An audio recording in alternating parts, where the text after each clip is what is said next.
Hello, welcome to our channel Beyond Degrees.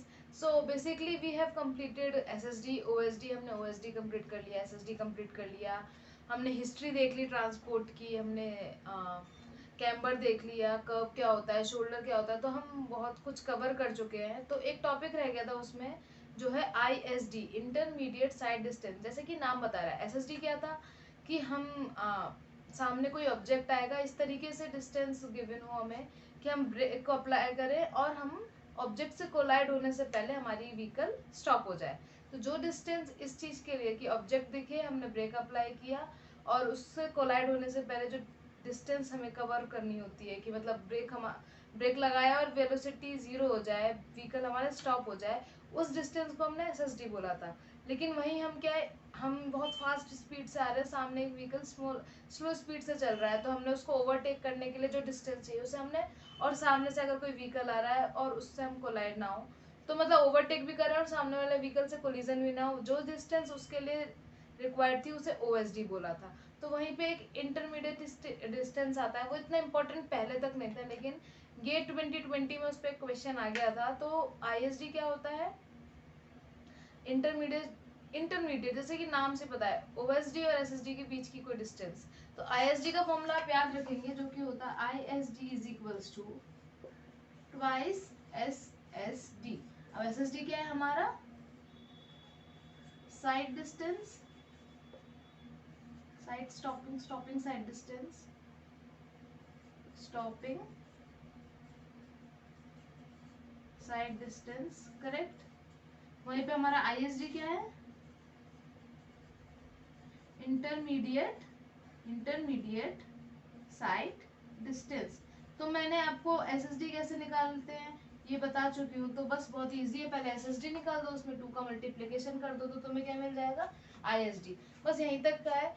SSD के जितने cases है सारे यूटिलाइज करके आप ISD को निकाल सकते हो. तो बस ये इम्पोर्टेंट था कि ये OSD और SSD के बीच की डिस्टेंस होती है. अब हमारा मेन टॉपिक क्या है? मेन टॉपिक है हमारा सुपर एलिवेशन, जैसे कि ऊपर लिखा हुआ आपको दिख रहा होगा. तो सुपर एलिवेशन हमारा मेन टॉपिक है. तो सुपर एलिवेशन बेसिकली क्या होता है? तो हमारी रोड होती है, हमारा पेवमेंट है, एक होता है उसका इनर एज, एक होता है आउटर एज. तो rising of outer edge with respect to inner edge, correct. Rising of outer edge with respect to inner edge to counteract the centrifugal force.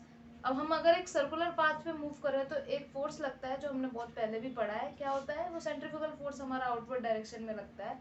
तो उस फोर्स को काउंटरएक्ट करने के लिए हमने इनर एज के कंपेयर में, with respect to inner edge, we have raise the outer edge. हमने आउटर एज को उठाया है to counteract the centrifugal force. इस प्रोसेस को या इस चीज को क्या कहते हैं हम? Super elevation.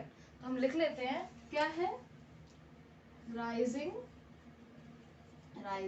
Of outer edge, rising of outer edge with respect to inner edge, correct. Rising of outer edge with respect to inner edge to, बहुत इंपॉर्टेंट है, पूछते हैं to counteract what? To counteract centrifugal force, correct. So rising of outer edge with respect to inner edge to counteract centrifugal force. जैसे कि ये मान लीजिए pavement है हमारी, तो ये इसका इनर एज है, ये क्या है? Inner as. और ये क्या है इसका? Outer edge. तो हमने इसको राइज किया, ठीक है. अब हम इसको उठा के यहाँ ले आए, किसके रिस्पेक्ट में? इनर एज के रिस्पेक्ट में. तो कुछ एंगल थीटा बन रहा होगा, इस थीटा को ही हम सुपर एलिवेशन बोलते हैं, correct. So rising of outer edge with respect to inner edge to counteract the centrifugal force is called super elevation. As you can see, यहाँ पे इनर एज है और इधर आउटर एज है, हमने इसको इस रिस्पेक्ट में इसको उठाया, यहाँ पे कोई एंगल थीटा बना, इसी को हम ई से डिनोट करते हैं, टेन थीटा को. यही हमारा आउटर सुपर एलिवेशन होता है, करेक्ट. अब हम डिराइव करेंगे कि क्या क्या कैसे देखने को मिलता है. तो अभी हमने एक फ्लैट हॉरिजॉन्टल कर्व लेंगे. क्या लेंगे? एक फ्लैट हॉरिजॉन्टल कर्व है. अब हमने एक फ्लैट हॉरिजॉन्टल कर्व लिया है। फ्लैट हॉरिजॉन्टल कर्व का मतलब क्या है कि इसके एलिवेशन सेम होंगे। तो कौन सा है? फ्लैट हॉरिजॉन्टल कर्व है। अब इस पर हमारी एक व्हीकल जा रहा है जिसकी वेलोसिटी v है। इस व्हीकल में आप और आपके दोस्त गेड़ी मारने जा रहे हो, ठीक है। तो फिर आप लोग बैठे हुए हो, ठीक है। तो अब हमारा व्हीकल इधर मूव कर रहा है, तो हॉरिजॉन्टल कर्व पे इसका मतलब एक हमारा सेंट्रीफ्यूगल फोर्स लग रहा होगा आउटवर्ड डायरेक्शन में, जिसको हमने p mv स्क्वायर से बोला है। mv स्क्वायर बाय r इसकी वैल्यू होती है, ठीक है। अब हॉरिजॉन्टल कर्व है तो इसका मतलब इसका रेडियस ऑफ कर्वेचर बिल्कुल कांस्टेंट होगा। मास तो कांस्टेंट होता ही है, हमें पता ही है। तो हॉरिजॉन्टल कर्व है तो mv स्क्वायर बाय r, तो r हमारा रेडियस ऑफ कर्वेचर और ये मास है, तो ये कांस्टेंट होगा दोनों। अब जब ये डायरेक्शन में इधर जा रहा है तो इस डायरेक्शन में क्या मूव कर रहा होगा? एक चीज क्या लग रही होगी जिसको कहते हैं हम फ्रिक्शन, करेक्ट, F। अब देखो, अभी आपने गाड़ी चलाई, थोड़ी सी स्पीड है v, मजा आ रहा है, फिर दोस्त ने कहा अरे भाई और बड़ा और बड़ा और बड़ा। एक सर्टेन वैल्यू ऐसी आएगी कि जब v की वैल्यू इतनी ज्यादा इंक्रीज हो जाएगी, v की वैल्यू इतनी ज्यादा इंक्रीज हो जाएगी। अभी मैंने बताया कि m बाय r तो क्या हो गया? कांस्टेंट। तो v की वैल्यू इतनी ज्यादा इंक्रीज हो जाएगी कि आपकी ये वैल्यू जो p की वैल्यू बहुत ज्यादा इंक्रीज हो जाएगी in compare to f। Friction मान लो कुछ लग रहा है, पर एक बार फ्रिक्शन की वैल्यू को बाहर लगा के वो p वैल्यू हमारा बाहर चला जाएगा, तो क्या होगा? गाड़ी हमारा आउट ऑफ लेन हो जाएगा, इस लेन को क्रॉस कर जाएगा। तो यही, अब ये क्या है? इस लाइन का इस तरह से देखें तो ये क्या है? इनर एज, करेक्ट, ये है आउटर एज। तो अब यहीं पे हम क्या करते हैं? इस आउटर एज को in compare to inner edge हम इसको रेज कर देते हैं, करेक्ट, इसको हम रेज कर देंगे। इसी को कहते हैं हम सुपर एलिवेशन की, मतलब इनर एज के कंपेयर में हमारा आउटर एज इस तरीके से होगा, ठीक है। क्यों क्यों हुआ? To counteract the this is the force, that is centrifugal force mv square by r, where m and r are constant. Velocity इस तरीके से हम इंक्रीज करेंगे कि अगर हम ये नहीं चाहते कि वो लेन को छोड़ के चली जाए, करेक्ट। तो सुपर एलिवेशन की वैल्यू क्या होती है हम वो पता करेंगे। अब सुपर एलिवेशन की वैल्यू बनाने के लिए क्या किया मैंने? हॉरिजॉन्टल कर्व जो अभी फ्लैट हॉरिजॉन्टल कर्व लिया था उसका बैक साइड लिया, मतलब कि व्हीकल मूव कर रहा है तो हमें उसका व्हीकल का बैक साइड दिख रहा है। ये इनर एज है, ये आउटर एज है, ओके। तो ये क्या है? हमारा इनर एज है और ये हमारा आउटर एज है। आउटर एज को हमने थीटा डिग्री से मतलब लिफ्ट अप किया है, ठीक है। अब हमारा कुछ W लग रहा होगा, इस व्हीकल का कुछ वेट होगा, इस डायरेक्शन में हमारा सेंट्रीफ्यूगल फोर्स लग रहा होगा,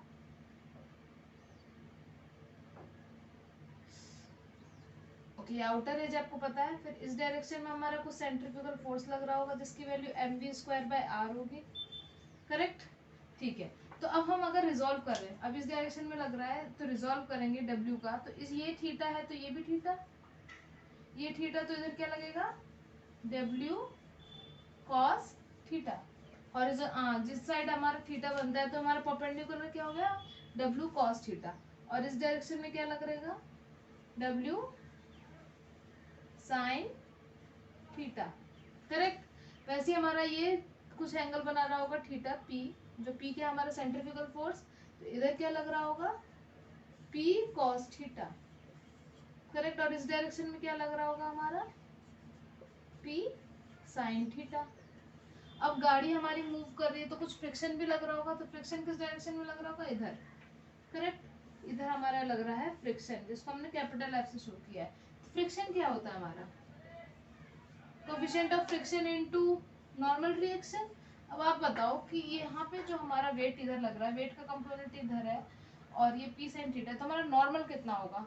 वीडियो को पॉज करके कमेंट में बताओ नॉर्मल कितना होगा। तो नॉर्मल कितना होगा? P sin theta plus W cos theta, correct. ये हमारा नॉर्मल होगा, तो F की वैल्यू क्या हो गई हमारी? ये। अब आप देख सकते हो कि इस डायरेक्शन में P cos थीटा लग रहा है और इस डायरेक्शन में W sin theta plus F लग रहा है। आपको तो ऐसे यही समझ में आ रहा होगा कि हमने रेस करने का फायदा क्या है।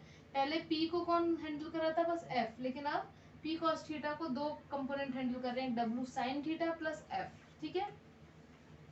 तो अब हम क्या करेंगे? इक्विलिब्रियम इक्वेशंस लगाएंगे, x x वाले को इक्वल करेंगे, y y वाले को इक्वल करेंगे। तो अभी हमने फोर्सेस निकाल लिया, अब हम x और y वाले फोर्सेस को इक्वल करेंगे। तो यहाँ से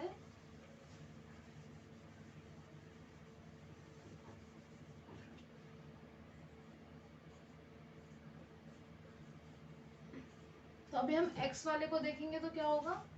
F plus W sin theta is equals to P cos theta. Correct. एक इक्वेशन ये बन रही है, F की वैल्यू अभी हमने निकाली थी, F into W cos theta plus P sin theta.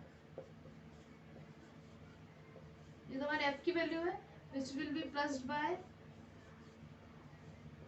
Is equals to P cos theta. Correct.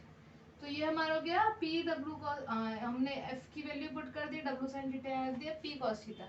अब मैं मल्टीप्लाई कर दूं, तो ये हो जाएगा F W cos theta plus F P sin theta plus W sin theta is equals to P cos theta. Correct. अब मैं P के टर्म्स को एक साइड ले जाऊं और W के टर्म को एक साइड रखूं तो क्या होगा, W कॉमन आ जाएगा, ये बचेगा sin theta plus F cos theta.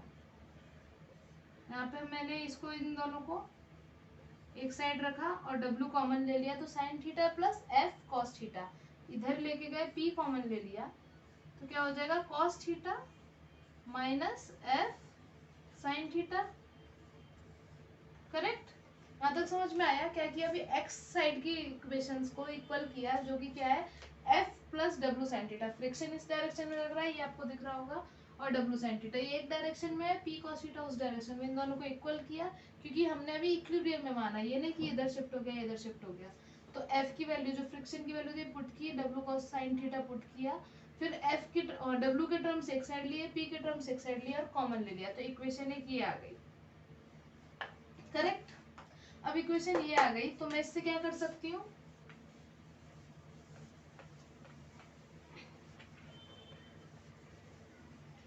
मैं P बाय W का टर्म निकालना चाहती हूँ, तो W को मैं इधर डिवाइड कर दूं, इसको इधर ले आऊं, तो क्या हो जाएगा,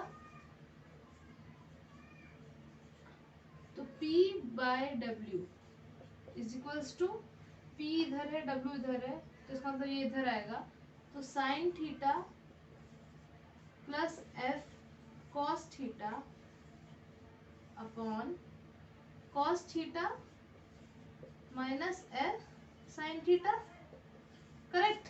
तो P बाय W की वैल्यू एक तो ये आ गई। हाँ, अगर मैं पूरी इक्वेशन को डिवाइड बाय cos थीटा, पूरी इक्वेशन में इसमें ऊपर नीचे cos थीटा से डिवाइड कर दूं तो कुछ चेंज होगा? तो कुछ चेंज नहीं होगा। तो P by W is equals to tan theta sine plus sine upon cos is equals to tan theta plus F upon 1 minus F को हमने क्या लिखा है यहाँ पे tan थीटा। अब एक चीज बताओ, आप इस डायरेक्शन डायग्राम में देखिए, tan थीटा किसके बराबर होगी, सुपर एलिवेशन के बराबर होगा, तो मैं क्या tan थीटा की जगह E लिख सकती हूँ, तो tan थीटा की जगह हमने क्या लिखा E, E plus F upon 1 plus 1 minus E F. Correct. अब एक चीज और बताइए, P इज इक्वल्स टू क्या होता है, mv² बाय r। करेक्ट। अगर मैं m को यहाँ पे डिवाइड कर दूं तो क्या हो जाएगा, mv² अपॉन r। मैं अगर दोनों साइड g से डिवाइड कर दूं तो कुछ डिफरेंस होगा? कुछ नहीं होगा, लेकिन क्या बन जाएगा, mg mg। तो mg को हम क्या बोलते हैं, p बाय w। तो p बाय w की वैल्यू कितनी आ गई, v² बाय जी आर। तो mv² बाय r था, हमने m से डिवाइड किया, तो mg क्या होता है, वेट। तो क्या हो गया, p बाय w की वैल्यू हमें वहां से क्या मिल गई, v² upon R G. Correct. तो मैं p बाय w की वैल्यू यहाँ पुट कर सकती हूँ, तो p बाय w क्या हो जाएगा, which will be equals to v² by G R is equals to, अब यहाँ पे हम क्या लिख सकते हैं, e plus F upon 1 minus E F. Correct. अब एक चीज बताओ, e यहाँ पर क्या है हमारा, सुपर एलिवेशन। e क्या है हमारा यहाँ पर, सुपर एलिवेशन।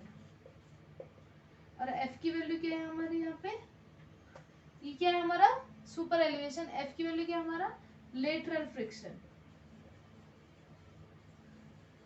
हमारा f क्या है, लेटरल फ्रिक्शन, जिसकी वैल्यू कितनी होती है, 0.15। करेक्ट। इसकी वैल्यू कितनी होती है 0.15। और प्लेन एंड रोलिंग के लिए ई की वैल्यू क्या होती है, वैसे डिफरेंट डिफरेंट टेरेन में हमारी ई की वैल्यू चेंज होती है, जिसकी टेबल आगे लिखवाऊंगी, लेकिन अभी प्लेन एंड रोलिंग के लिए हमारी ई की वैल्यू क्या होती है 0.07, मतलब 7%।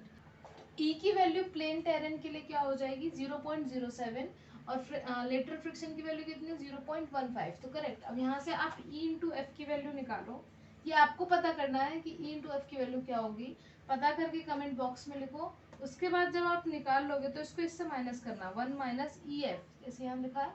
तो जब ई इंटू एफ की वैल्यू आप निकालोगे और उसको 1 से माइनस करोगे तो उसकी अप्रोक्सीमेटली वैल्यू 0.99 आएगी, जो कि किसके बराबर है, ऑलमोस्ट 1 के बराबर। तो मैं क्या कर सकती हूँ, मैं इस 1 माइनस ई एफ की जगह क्या पुट कर सकती हूँ 1। करेक्ट। तो फॉर्मूला क्या बन जाएगा हमारा, V square upon G R is equals to E plus F upon 1। Correct. पर ये assumption याद रखना कि हमने क्या किया है, ऑलमोस्ट 0 ऑलमोस्ट 1 माना है, ठीक है। तो हमारी ये वैल्यू बहुत इंपॉर्टेंट हो गई यहाँ पे। ये v किस में है, मीटर पर सेकंड में। करेक्ट। यहाँ पे v किस में है, मीटर पर सेकंड में, लेकिन हम मोस्टली फॉर्मूला किस में यूज करते हैं, किलोमीटर पर आवर में। तो जब आप किलोमीटर पर आवर में पुट करोगे, किलोमीटर पर आवर में पुट करोगे, इसको 0.278 से मल्टीप्लाई करके इस वैल्यू को चेंज करोगे, तो वेलोसिटी हमारी कितनी आएगी, V square upon 127 R is equals to E plus F upon में 1 है तो उसको ऐसे छोड़ते हैं। तो ये बहुत ज़्यादा इंपॉर्टेंट फॉर्मूला है, आपको ये याद होना चाहिए सुपर एलिवेशन निकालने के लिए। या कोई भी इसमें से कोई भी एक अननोन होगा, ये किस में है हमारा KMPH में। तो आपको समझ में आया हमने क्या किया। तो हमने पहले उसको रेस किया, फिर हमने x के सारे कंपोनेंट को इक्वल किया, p/w की वैल्यू निकाली, p/w की वैल्यू से हमने यहाँ पे फॉर्मूला डिराइव किया है, और एक ये मीटर पर सेकंड में है और ये किलोमीटर पर आवर में है। तो अभी तक हमने सुपर एलिवेशन देख लिया है, अब हमारी बारी है इक्विलिब्रियम सुपर एलिवेशन देखने की। तो इसमें क्या है, ये उससे अलग कैसे, उसमें क्या था कि हमने आउटर रेंज को इनर रेंज के कंपेयर में विद रिस्पेक्ट टू उसको रेज किया था, और हम सेंट्रीफ्यूगल फोर्स को काउंटरएक्ट कर रहे थे। लेकिन इसमें क्या है, the whole centrifugal force will be counteracted only and only by super elevation. उसमें फ्रिक्शन का भी रोल था, लेकिन यहाँ पे फ्रिक्शन का रोल नहीं है।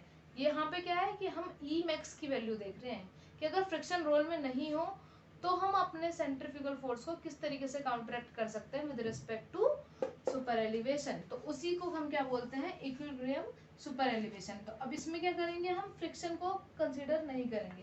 तो सेम वही हम ऐसा एक टेरेन बनाएंगे, हमारा एक व्हीकल होगा, इसका एक टायर है ए, एक टायर है बी। करेक्ट। ये एक वेलोसिटी, हम बैक देख रहे हैं, हम अपने व्हीकल का बैक देख रहे हैं। तो आपको याद होगा एक वेट लगता है, वेट का कंपोनेंट लगता है W। इधर क्या बनेगा, थीटा लग रहा है एंगल, जैसे आप ई भी कह सकते हो, थीटा भी कह सकते हो। तो थीटा है, यहाँ क्या बनेगा W cos थीटा, इधर क्या बनेगा W sin थीटा। फ्रिक्शन को हम कंसीडर नहीं कर रहे तो फ्रिक्शन हम नहीं लेंगे। इधर क्या लग रहा था P, जिसकी वजह से यहाँ पे क्या लगेगा P cos थीटा, और इधर डायरेक्शन में क्या लगेगा P sin थीटा।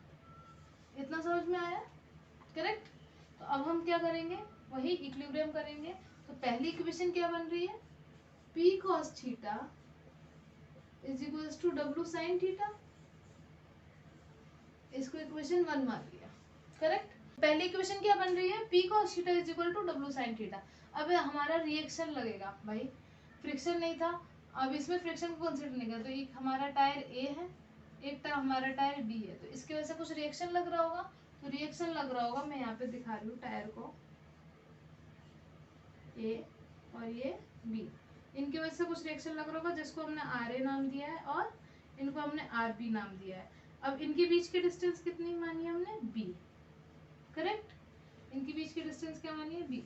तो एक आर ए लग रहा होगा और एक आर बी लग रहा होगा, जो किसके बराबर होगा, तो हम यहाँ पे एक और इक्वेशन मान सकते हैं, R A plus R B will be is equals to W cos theta plus P sin theta. तो W cos theta plus P sin theta, equation 2 मान लें इसे। Correct. R A plus R B की value पता चल गई हमें, और P cos theta is equal to W sine theta है। ठीक है, तो अभी हमने इक्वेशंस देख ली। अब हम क्या करेंगे, ये पॉइंट बी है, मान लो ये पॉइंट बी है, इसके अबाउट हम क्या लेंगे, मूवमेंट लेंगे। तो अब हमने क्या किया, we are taking movement, summation of movement about B. तो अब आप देखो, सबसे पहले हम पी कॉस थीटा की बात करते हैं। पी कॉस थीटा, तो ये किस डायरेक्शन में इसको घुमाएगा, ऐसे। ये किस डायरेक्शन में घुमाएगा, ऐसे, मतलब क्लॉकवाइज। तो पी कॉस थीटा हमने इसकी डिस्टेंस मान ली बी पॉइंट से ये एच, करेक्ट। तो हमने इसकी डिस्टेंस कितनी मान ली। तो अब मूवमेंट लेंगे हम बी के अबाउट, तो पी कॉस थीटा बी के अबाउट किस डायरेक्शन में घुमाएगा, क्लॉकवाइज डायरेक्शन में। क्लॉकवाइज डायरेक्शन में इसकी हमने डिस्टेंस कितनी मानी है, एच। तो क्या होगा, P cos theta into H, correct. और कौन क्लॉकवाइज घुमाएगा, और कौन क्लॉकवाइज घुमाएगा, देखो देखो देखो, तो आर ए, जो रिएक्शन लग रहा होगा आर ए, यहाँ पे जो आर ए का रिएक्शन लग रहा होगा वो भी क्लॉकवाइज घुमाएगा, इस डायरेक्शन में घुमाएगा। तो उसको भी हम क्या लिखेंगे, plus R A into B, correct. ये तो हमारा क्लॉकवाइज डायरेक्शन में घूम गया। अब अपोजिट डायरेक्शन में कौन घुमाएगा, एक तो W cos theta, W sine theta. ये डब्ल्यू साइन थीटा को बी के अबाउट लेंगे तो ये कैसे घुमाएगा, ऐसे। तो हमारा क्या हो जाएगा, डब्ल्यू साइन थीटा इंटू, अब इसका कितना डिस्टेंस है, करेक्ट, इसका और ये, तो ये कितना हो गया, एच, करेक्ट। और हमारा क्या है, ये वाला फोर्स, ये जो हमने पूरा ऐड किया है, ये वाला पूरा फोर्स, ये हाफ से लग रहा है, तो b बाई टू, करेक्ट। ए और b के बीच की डिस्टेंस b है, तो उनके बीच में हाफ पे लग रहा है, तो क्या हो जाएगा, b बाई टू।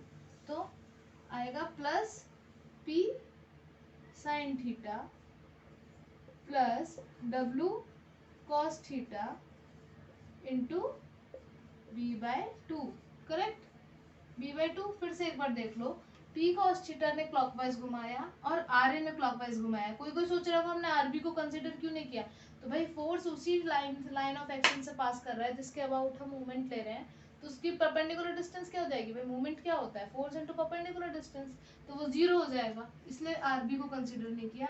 आर ए हमारा क्लॉकवाइज घुमाएगा, p cos थीटा हमारा क्लॉकवाइज घुमाएगा, डब्ल्यू साइन थीटा और ये वाला फैक्टर हमारा एंटी क्लॉकवाइज घुमाएगा, तो हमने ये लिया, करेक्ट। अब इसको हम, एक चीज बताओ, क्या पी कॉस थीटा की हमने कहीं वैल्यू निकाली है, तो मैं इसको डब्ल्यू साइन थीटा पुट कर सकती हूँ with the help of equation 1।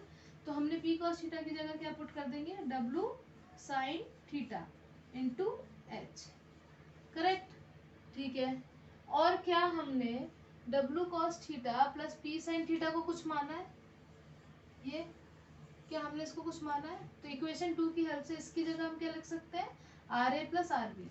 तो ये हो गया plus R A into B which is equals to W sine theta into H plus R A plus R B into B by two, correct, B by two. तो अब देखो ये वाली value तो ये वाली वैल्यू कैंसिल हो गई, करेक्ट। तो यहाँ पे क्या आ रहा है, R A into B is equals to R A B by two plus R B B by two. मैं इस साइड लेके आऊंगी तो इसकी वैल्यू क्या हो जाएगी, B by two, R A common ले लेंगे तो क्या बचेगा, B by two is equal to R B into B by two. क्या आप एक चीज देख पा रहे हो, बी बाई टू से कैंसिल हो गया, और यहाँ से हमें एक बहुत इंपॉर्टेंट रिजल्ट मिला कि reaction on R A means reaction on tyre A is just equals to reaction on tyre B.